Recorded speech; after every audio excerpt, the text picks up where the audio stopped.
এই মুহূর্তে নজর রাখবো যে গুরুত্বপূর্ণ খবরের দিকে। শিক্ষক নিয়োগ দুর্নীতি মামলায় শহরের একাধিক জায়গায় আজ কেন্দ্রীয় তদন্তকারী সংস্থা ইডির হানা।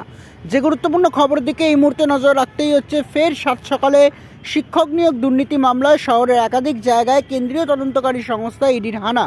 প্রসন্ন রায়ের নিউ টাউনের বাড়ি ও অফিসে তল্লাশি।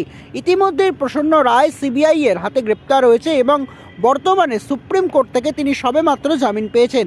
সিবিআই এর মামলা থেকে জামিন পেলে এবার ইডির হানা প্রসন্ন রায়ের বাড়ি ও অফিস সহ একাধিক জায়গায়। শিক্ষক নিয়োগ দুর্নীতি মামলায় মিডলম্যান হিসেবে কাজ করত এই প্রসন্ন কুমার রায়।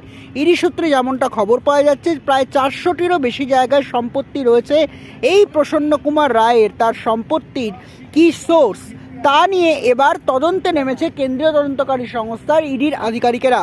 বৃহস্পতিবার সকাল থেকেই নিউ টাউন বলাকা আবাসনের দুটি বাড়ি এবং দক্ষিণ 24 পরগনার আইডিয়াল ভিলা সহ একাধিক জায়গায় ইডির তল্লাশি অভিযান। সেই গুরুত্বপূর্ণ খবরের দিকে নজর রাখতেই হচ্ছে, তাই তো আপনারা নজর রাখুন শুধুমাত্র ভিশন প্লাস নিউজে।